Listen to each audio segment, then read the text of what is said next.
Shalom Aleichem, nous sommes à la page Nun Gimel du traité de Nazir. Je vous souhaite beaucoup de Hatzlacha. On parle beaucoup de morts, c'est vrai. À la page même tête, au verso de la page, nous avions vu une nouvelle Mishnah qui nous rapportait comme quoi si le Nazir il est au contact des morts, si jamais il vient les toucher, ou bien s'il vient les porter même sans les toucher, ou bien même s'il vient rentrer dans une tente où se trouve le mort, alors le Nazir sera tamé, il devra arrêter sa Naziroute, il devra couper ses cheveux, apporter un korban khatat, korban rola, korban hacham, c'est vrai. Et donc, qu'est-ce qu'il devra faire après? Reprendre sa Naziroute depuis le départ, comme ça on avait dit. On avait rapporté également dans la Mishnah comme quoi, si jamais il vient être au contact de Gulgolet ou bien donc de Shidra, à savoir des ossements qui proviennent de la colonne vertébrale, la Shidra ou bien de la Gulgolet du crâne, alors dans ce cas-là, il sera tamé. Dans quel cas? Lorsqu'il y a tout le crâne entier, ou bien lorsqu'il y a toute la colonne vertébrale entière. La Gemara en effet en était en question, si jamais peut-être faudrait-il les deux, il faudrait le crâne entier avec la colonne vertébrale entière, ou bien peut-être que non, le crâne ça suffit, la Gulgolet ça suffit. C'est ce que la Gemara finalement donc nous avait dit, elle était en question à la page Nun Bet, on n'a pas répondu à la question. On avait une autre question à la page Nun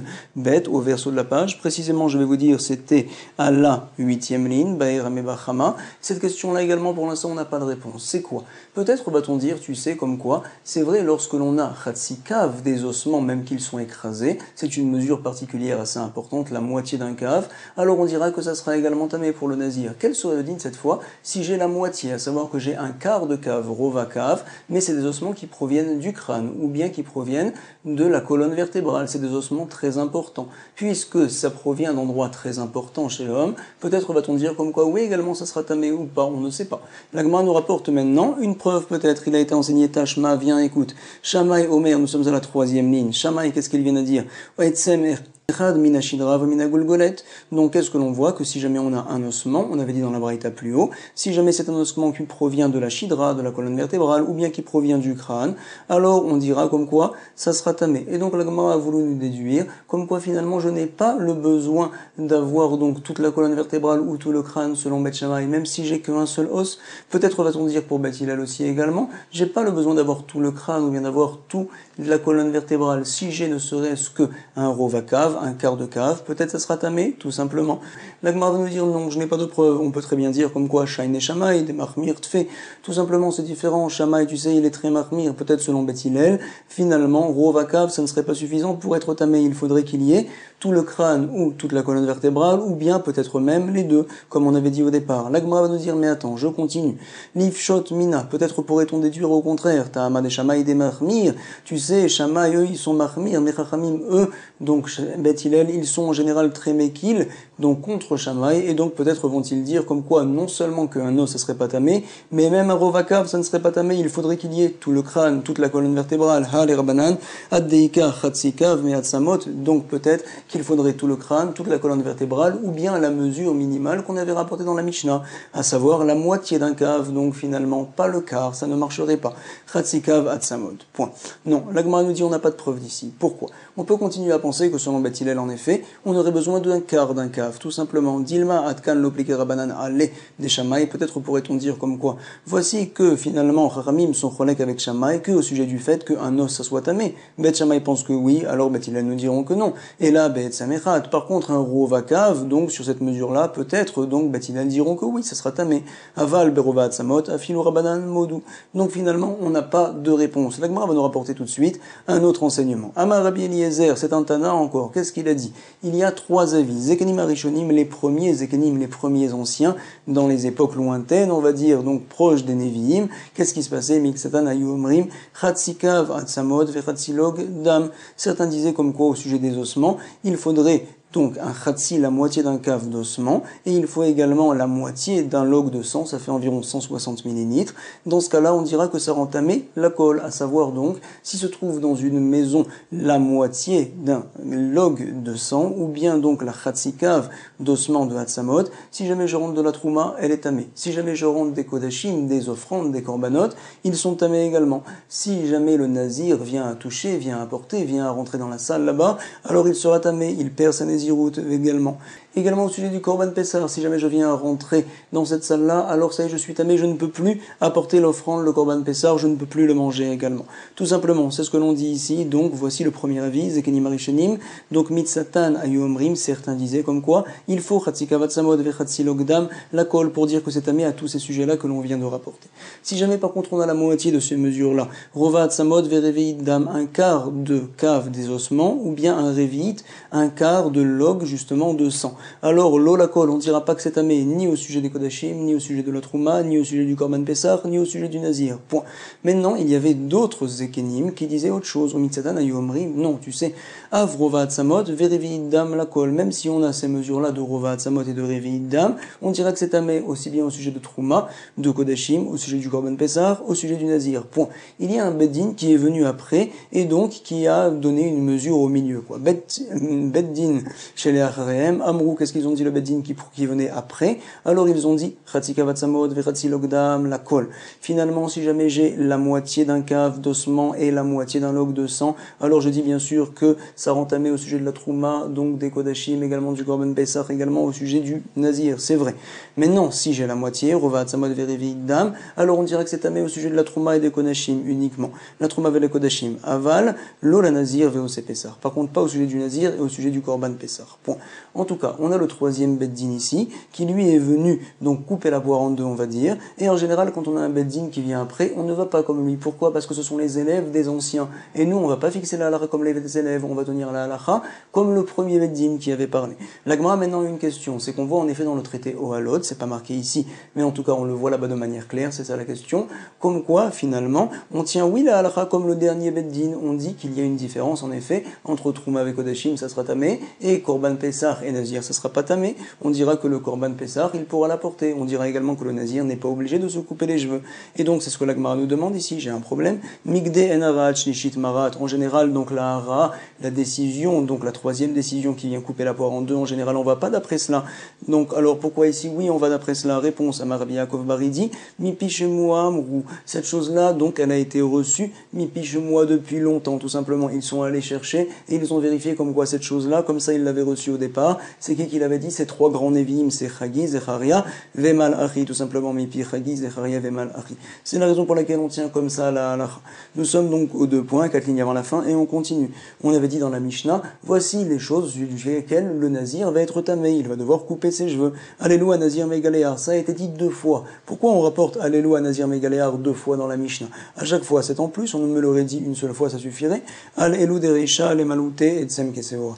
Tout simplement, donc, le premier des comptes, les premières choses qu'on a rapportées, en fait, ça vient exclure. Pourquoi on a dit sur ces choses-là, le Nazir coupe ses cheveux? Pour nous dire uniquement sur ces choses-là, le Nazir va couper ses cheveux, même s'il rentre dans une salle, qu'il y a un toit, bien qu'il n'ait pas touché et qu'il n'ait pas porté, justement, cette touma-là. C'est ce que l'on dit sur ces choses-là. Ça vient exclure quoi? L'ossement qui a une taille de séora, on a dit finalement qu'il est pas tamé lorsqu'il vient à rentrer dans la salle, uniquement lorsqu'il vient à porter, ou bien lorsqu'il vient à toucher. Allélu des Reisha, ce qu'on avait dit au Reisha, donc au départ, donc ces mots-là, Allélu Nazir Megaléar, les Maouté et Tsem Keseora, ça vient exclure l'os qui a la grosseur de Seora, comme quoi, de Almagao Valmasao, donc in vealo alo, l'eau uniquement quand est-ce que ça rend tamé? Au sujet quand il touche Magao, ou bien Masao quand il vient apporter. Par contre, au sujet de Oel, alors il n'y a pas de Touma. Point.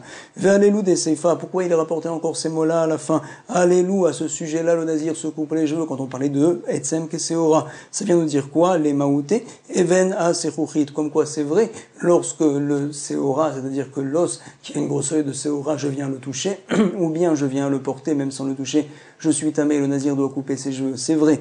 Mais tu sais, on vient me dire sur cette chose-là, il doit couper ses cheveux, qu'est-ce que ça vient exclure? Even a Sechuchit, c'est quoi? Tout simplement, j'ai une muraille, de ces murailles-là, j'ai des pierres qui viennent à sortir. Chacune des pierres a une grandeur de 1 téphar, environ 10 cm. Donc ça fait comme un OL, ça fait comme une tente. En dessous, il y a le sol, et il y a plusieurs pierres qui sortent l'une à côté de l'autre, mais elles sont quand même assez éloignées l'une de l'autre, c'est vrai. Et j'ai un mort qui est enterré en dessous d'une des pierres, je ne sais pas laquelle. Par la suite, le Nazir est passé en dessous d'une de ces pierres-là. Alors je vais dire, tu sais, le Nazir dans ce cas-là n'aura pas le besoin de couper ses cheveux. Puisque c'est un safek, je ne sais pas où se trouvait le mort, alors je dirais que c'est pas tamé également. Bon. On reprend la Mishnah, on avait dit Vechatsi, Kav, Hatsamot, si jamais j'ai donc une demi-mesure donc de Hatsamot, alors ça sera tamé, le Nazir devra couper ses cheveux. L'Agma nous dit donc Chatsi Kav Hatsamot in, Rova Hatsamot lo. On voit donc de la Mishnah que quand est-ce que ça sera tamé? Lorsque j'ai donc un demi mikav de Hatzamot, une grande mesure, quand j'ai un quart de cave de Hatzamot, ça sera pas tamé l'eau. Alors on demande Echidame, dans quel cas parle-t-on donc dans la Mishnah? De quoi parle-t-on spécialement?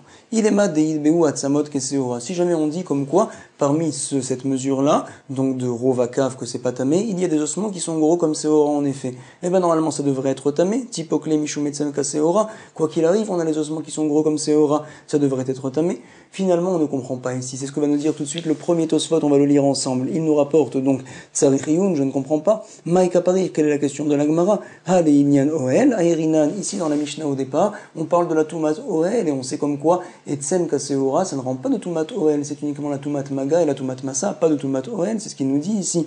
Vetsem Kaseora lo metame beoel. Point. C'est la question de Tosfot, la réponse est très longue et très compliquée. On va rester sur la question pour l'instant, donc Tosfot ne comprend pas. Mais en tout cas, on va continuer la Gemara.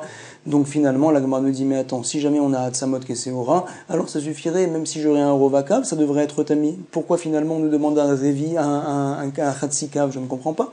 On va le relire dans les mots. Echidame nous dit la Gemara, dans quel cas parle-t-on? Il est Madeid Beon et Hatzamot Keseora. Si jamais on a des ossements qui sont gros comme Seora, alors Tipok Lemishometsem Keseora, donc ça devrait être suffisant pour rendre Tamé. Et là, Deik Marakmouche, finalement tu sais pourquoi Etsem Keseora, quand est-ce que c'est Tamé? Quand l'os il est entier, c'est vrai, ou bien quand il est coupé en petits morceaux, et puis en tout, j'ai un Etsem Keseora. Mais dans un cas où l'ossement a été complètement écrasé, c'est devenu comme du kémar, entre guillemets, comme de la farine d'os, alors dans ce cas-là, il n'y a pas ce din-là. C'est la raison pour laquelle ici, on est obligé d'arriver à la mesure qui s'appelle Chatzikav, c'est ce que nous dit la Gemara, et la Deikmar Kemouche.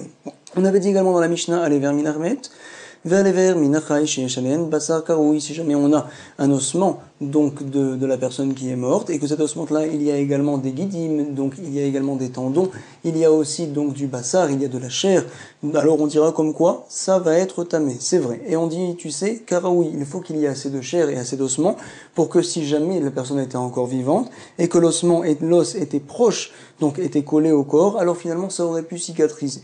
Comme ça on rapporte là-bas. Donc on voit clairement dans la Mishnah, comme quoi quand est-ce que l'ossement sera tamé? Lorsqu'il y a également de la chair avec cet ossement-là, il y a également des tendons, des guidim, c'est vrai. Quel serait le din si jamais il n'y a pas de chair? Alors là, ça devrait être évident, puisque dans la Mishnah on ne parle que lorsqu'il y a de la chair, quand il n'y a pas, ça ne devrait pas être tamé. C'est vrai, peut-être dirait-on comme quoi, à quel sujet c'est pas tamé? Dans la Tumat Oel, quand on rentre dans la tente et qu'on ne touche pas. C'est vrai, mais quand on vient toucher la chose, ou bien quand on vient la porter, peut-être que oui, il y aurait de la Tuma sur ces ossements-là, sur le verminamet, bien qu'il n'y ait pas de la chair, puisque l'ossement donc est entier, ou bien même s'il est coupé en petits morceaux, finalement donc on a l'ossement. Donc en aléen basar karoui ma, et quel serait le din à ce sujet-là? On va voir que c'est une marloquette. Rabbi Yochanan et Resh Lakish. Rabbi Yochanan amar en nazir megaleach leen. Rabbi Yochanan vient nous dire le nazir ne se coupe pas les cheveux à ce sujet-là si jamais il vient à toucher ou il vient à porter même l'ossement qui provient du mort ou bien qui provient d'un être vivant, puisqu'il n'y a pas de chair autour. Resh Lakish va nous dire que oui, Resh Lakish amar nazir megaleach leen. Point. On va expliquer tout de suite Rabbi Yochanan Amar, en nazir megaleach leen. Pourquoi? Parce qu'il a été enseigné dans la Mishnah, de Aktane Bereisha, comme quoi, uniquement quand est-ce que ça sera tamé, aller vers Minamet, aller vers Minachai, quand il y a Basar Karoui, etc. C'est la suite qui nous intéresse. Sheesh Aleen, Kazaït, Basar. Donc on dit pas vraiment Kazaït ici, dit le bar, on ne tient pas ce mot-là. Peu importe qu'il y ait Kazaït ou pas, qu'il y ait 30 grammes de chair autour de l'ossement, quoi qu'il arrive, il faut en tout cas qu'il y ait assez de chair pour que l'os aurait pu cicatriser s'il était encore collé sur le corps de la personne et que la personne était vivante. Point. En tout cas, c'est ce que l'on dit ici chez Eshalen Kazaïd Basar In, Avalen Aleen Lo. Point.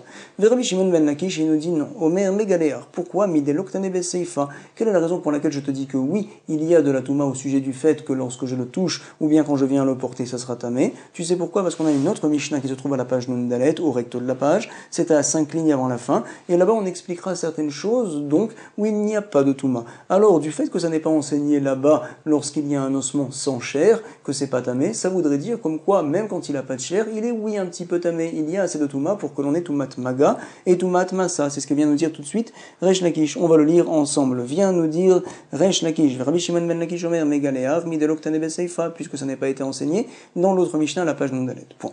Rabbi Yochanan Amar Lecha. Rabbi Yochanan va nous dire non. Tu sais, puisque de la Mishnah, en fait, on pouvait déduire que ça serait pas tamé, c'est la raison pour laquelle la Mishnah ne nous l'a pas enseigné après à la page Nundalet dans l'autre Mishnah. Pourquoi? Parce que tout ce que je peux déduire de la première Mishnah, ce n'est pas la peine, le Tana n'a pas le besoin de me l'écrire clairement dans la deuxième Mishnah. En effet, j'ai déduit de la première Mishnah que c'est uniquement quand il y a de la chair autour de l'os que ça sera tamé, mais sinon ça sera pas du tout tamé. C'est la raison pour laquelle je ne l'ai pas enseigné dans l'autre Mishnah, la page Nundalet, c'est tout à fait évident. C'est ce qu'il nous dit ici, Rabbi Yochanan Amar Lecha, Kol Lecha de Mashma Miklala, partout je peux le déduire d'un klal, l'octané, alors ça n'est pas été enseigné après dans la Mishnah qui vient d'après, Baseifa. Point. Ah, la Gemara nous dit, mais attends, c'est pas vrai. Pourquoi? Vea Chatzikavat Samot, de Mashma Chatzikavat Samot in, Rova Samot lo. Attends, c'est marqué dans la Mishnah, dans la première, comme quoi tu sais quand c'est tamé, quand on a Chatzikav d'ossement. Comme quoi, je déduis d'ici qu'il faut un Chatzikav, mais qu'un quart de cave, par contre un Rova cave, ça n'est pas tamé. Et quand même, dans la Sefa, on est venu, on me l'a enseigné, bien que j'aurais pu le déduire, Vektane Beseifa, tu vois, comme quoi, Rova Samot. Alors tu vois, c'est marqué clairement que finalement, même une chose que je peux déduire de la Récha du début de la première Mishnah, quand même, je viens l'écrire dans l'autre Mishnah. Nous répond la Gemara, non. Hatam, Ilav, Rova Samot, Hava Mina. Tu sais, si jamais c'était pas enseigné dans la dernière Mishnah, j'aurais dit là-bas une autre chose. Qu'est-ce que j'aurais pu penser? Afilou Almagov, Almasao, Lo. Que Behemet, ça ne rend pas tamé, même si je viens à toucher, ou bien même si je viens à apporter, ça ne serait pas tamé. C'est la raison pour laquelle on l'a enseigné là-bas. Les Achit, c'est-à-dire les mitne, Rova Samot, pour nous dire comme quoi, tu sais, il n'y a pas de Tumat Oel, c'est vrai, mais quand je viens à toucher, ou bien quand je viens à porter, oui, ce sera tamé Deal Oelan, ou Dean Anazir Megaléar. Par contre, Behemet, oui, il y aura une Tumat Maga, une Tumat Massa. Point. La Gemara continue avec les questions. Attends, tout ce qui est enseigné, tout ce que je peux déduire de la Reisha, alors je ne l'écris pas clairement dans la Seifa. Regarde, c'est pas vrai. Ve'a Chatzilogdam, Deshamat Mina Chatzilogdam in Revidam lo. Pourtant, attends, il a été enseigné dans la Mishnah, comme quoi, quand est-ce que c'est tamé? Lorsqu'il y a la moitié d'un log, environ 160 millilitres de sang. Dans ce cas-là, c'est tamé. Et donc, je déduis d'ici que, donc, des shamat mina, chatzilog dam in, mais si jamais j'ai moins, j'ai un révide de 186 ml, ça ne sera pas tamé l'eau. Vektane besefa, quand même, ça a été enseigné là-bas dans la sefa, révide dam. Pourquoi ça a enseigné? Je peux le déduire, révide dam. L'agma nous répond non. Hatam le apukemi de Rabbi Akiva, ça vient exclure l'opinion de Rabbi Akiva. Qu'est-ce qu'il dit Rabbi Akiva? Dama Rabbi Akiva, révide dam, haba mishnemetim, metame beoel. Il pense, lui, Rabbi Akiva, que si jamais on a un révide de sang qui provient de deux morts, ça sera tamé. Et donc, vient nous dire Tosfot, lui, Rabbi Akiva dit que c'est tamé, même si ça vient de deux morts, à plus forte raison si ça vient d'un mort. Lorsque l'on n'a que réveil d'âme, c'est vrai que ça sera tamé, même tomatoel. Chachamim nous écrit ici noir sur blanc qu'il n'y a pas de tomatoel, et même si ça provient d'un seul mort. C'est la raison pour laquelle c'est enseigné de manière claire à la Mishnah, à la page Nundalet, au recto, on le verra, Bezrat Hashem. Donc finalement, là-bas, il y a une raison pour laquelle spéciale ça a été enseigné. C'est ce que l'on dit tout de suite. Dama Rabbi Akiva, réveil d'âme, Abba Mishnemitim, Metame Beohel. Point. Hayever min amet echidame. On va se poser une question maintenant. Donc finalement, on a eu Marloket Resh Lakish et Rabbi Yochanan, à savoir lorsque j'ai un Ever Minamet, j'ai un ossement d'un homme mort ou bien un homme qui est encore vivant et qu'il n'y a pas de chair autour de cet ossement-là. Est-ce qu'il y aura une tomate magavemassa ou pas selon Rabbi Yochanan? On va dire comme quoi il n'y aura pas cette touma-là. Selon Resh Lakish, on va dire que oui, il y a cette touma et le nazir devra couper les cheveux. Point. En tout cas, maintenant on va analyser ce que l'on a cité. Hay Ever Minamet, de quel Ever, de quel ossement qui provient d'un homme mort on parle dans la Mishnah. Echidame. Si jamais tu me dis qu'il y a un os qui est gros comme une lentille. Donc c'est ce qu'on nous dit ici. Alors quelle est la raison finalement de Rabbi Yochanan qui dit comme quoi il n'y a pas de tumat maga et pas de tumat massa? Ça a été enseigné clairement dans la Mishnah qu'il y a une tumat maga et massa lorsqu'on a un ossement qui est gros comme une lentille. Ah, peut-être dirait-on alors finalement que non, on n'a pas un ossement qui est keseora, vei delidbe etsem keseora. Alors si jamais on n'a pas un os qui est gros comme un seora, alors là c'est Resh Lakish, maintenant que je comprends pas, maïta amade Resh Lakish. Pourquoi c'est marqué dans la Mishnah? Il faut un os qui soit grand comme une lentille, ou sinon c'est pas tamé. Amar le Resh Lakish, donc finalement la Gemara va nous dire, tu sais, voici comment Resh Lakish va te répondre, leolam delidbe etsem keseora. Finalement il n'y a pas un os qui est grand comme ça. Pourquoi je rends tamé? Ve'afinu achi rachmana rabbe, quand même la Torah vient nous dire ici comme quoi Behemet ça va être 8 tamé. Pourquoi? Parce qu'en fait j'ai un os qui est entier. Quand est-ce que j'ai dit qu'il faut qu'il y ait donc un os keseora? Dans quel cas? C'est une taille particulière. Dans le cas où l'os est coupé en différents morceaux, c'est vrai, mais quand l'os est entier, même s'il est infiniment petit, quand même ça sera tamé. D'où c'est qu'on apprend une telle chose? Donc d'une braïta, c'est ce qu'on dit ici. Rachmana Rabbe, la Torah a rajouté cela. Il a été enseigné dans Bamidbar, Veko Lachien Yigal, Peneasade, Bechal Cherev, Obemet. Donc on a des mots qui sont en plus. Là-bas on parle justement de la Touma. Quand est-ce qu'on sera tamé lorsque l'on va toucher Vekola Shaniga Alpene Asade. On voulait parler, donc normalement on aurait dû dire qu'il vient à toucher un mort qui se trouve dans un champ, sur un sadé. C'est vrai, mais pourquoi c'est marqué Alpene Asade sur la surface du champ? On parle en effet d'une surface ici. On vient nous rajouter quoi? Pour nous dire, tu sais, lorsqu'un mort se trouve dans une maison, toute la surface donc qui est entourée de murs, où il y a un plafond surtout, alors il y a la tomate OL, c'est ce qu'on apprend ici du pasouk. C'est un mot en plus, de ça on va déduire. En tout cas, la suite du pasouk nous dit également Bechalal Cherev. Le halal c'est donc un mort en général. Cherev c'est quoi? C'est une épée. C'est des mots qui sont en plus. O Bemet. Alors, qu'est-ce que l'on va apprendre de tout ça? Al Pene Asade, Zeamail, Al Pene Amet. Comme on avait dit, on apprend de Pene Asade, comme quoi il y a la tomate OL. Point.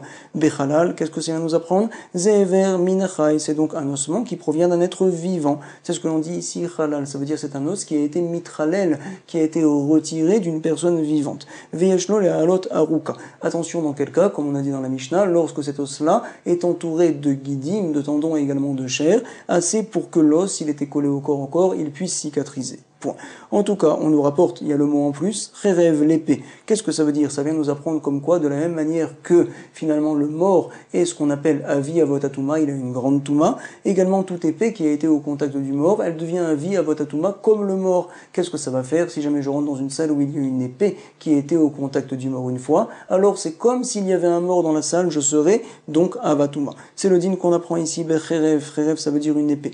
Pour nous dire Cherev, arezek et halal, puisque ça a été marqué l'un à côté de l'autre, donc on avait dit comme quoi bechalal cherev, pour nous dire que le cherev c'est comme le mort, comme le halal. Point. Suite du pasouk, obemed, si jamais il y a le mort, ça veut dire quoi? Zever nichlal minamed, ça vient nous rajouter qu'un ossement qui provient d'un corps mort, si jamais il y a de la chair et des tendons également, alors ça sera tamé. Qu'est-ce que l'on apprend de la suite du pasouk, obed, c'est madame? On apprend la mesure de rova kav, ze rova atsamot. Point. Il est marqué oba kever, c'est quoi le kever? C'est le tombeau. Qu'est-ce qu'on apprend? Ze kever satum, donc on apprend au sujet d'un tombeau qui est tout à fait fermé, c'est-à-dire que le mort, par exemple, il est petit, comme ça il est assez fin, et j'ai un tombeau qui est très large, et une personne vient mettre sa main en dessous, ici, au-dessus du tombeau, comme ça. C'est vrai, mais la main n'était pas au-dessus du mort, finalement. Quand même, on va dire que c'est tamé. Pourquoi? Parce que tout le tombeau, c'est considéré comme le mort quelque part, puisque le nazir a mis sa main juste au-dessus, ici, du tombeau, alors il sera tamé. C'est ce qu'on apprend ici. Ze kever satum. De Marmar, il a été enseigné en effet, comme quoi la touma, elle est très forte, elle monte, elle descend. Donc, touma, bokaat, veola, bokaat, veyoredet, bokaat, veola, ça y est, elle monte, elle se dégage de tout le tombeau, également elle redescend entièrement. Veilu gabenegia, point. De quoi parle-t-on jusqu'à présent? On parle de la tomate maga, massa, et également tomate ohen. Maintenant, au sujet de la tomate negia, à savoir quelqu'un qui vient à toucher, tout simplement. Alors, il a été enseigné, et de là, on va essayer de déduire, finalement, Resh Lakish, ce qu'il a voulu nous dire. Amaraviuda Tanya, il a été enseigné dans une braïta. On a un autre passou qui est apparemment en plus, Hanogea be'etzem ou bechalal, quelqu'un qui vient à toucher un ossement ou bien un mort. Qu'est-ce que ça veut dire? Be'etzem, ze'etzem, kaseora. On parle d'un os, c'est un os qui a la grosseur de seora, comme on l'a dit plus haut. Ou bechalal, c'est quoi? Ze'ver anichlal min achai venbo le'alot aruka. Halal, c'est un os qui s'est été nitralel, qui est retiré, donc du corps d'un être vivant, et finalement, il n'y a pas de chair, assez de chair pour que ça puisse se cicatriser. C'est ce que l'on vient rajouter ici. Bien qu'il n'y a pas la tomate OL, il y aura quand même donc la tomate maga et la tomate massa. Au bémet, c'est quoi? Pareil, ze'ver nichlal minamet. Donc finalement, on apprend que bien qu'il n'y ait pas la chair, ça va être tamé tomate maga, tomate massa. Voici, nous avons ici une braïta très claire qui dit comme Resh Lakish que un hever minachai, un hever minamet, bien qu'il n'y a pas de chair et de tendons, c'est vrai qu'il n'y a pas la tomate OL, mais quand même il y a la tomate maga et la tomate massa. Nous avons ici une preuve, comme ça pense Resh Lakish. Point. Donc il est marqué également au bec et vert, ce mot-là est en plus dans ce pasouk-là. On nous apprend encore une autre fois, Resh Lakish, ze kever chez l'ifne adibour. C'est donc le kever, à savoir le tombeau, avant que Akadosh Baruch Hu vienne à parler au Har Sinaï à tout le Ham Israël. Donc des personnes qui sont mortes, qui ont été enterrées avant la Netina da Torah, avant que Akadosh Baruch Hu vienne à donner toutes les mitzvot au Ham Israël. C'est vrai. Alors quel sera le din? Bien que finalement il a été enterré avant, alors quand même ça sera tamé. Alors on va devoir expliquer tout cela.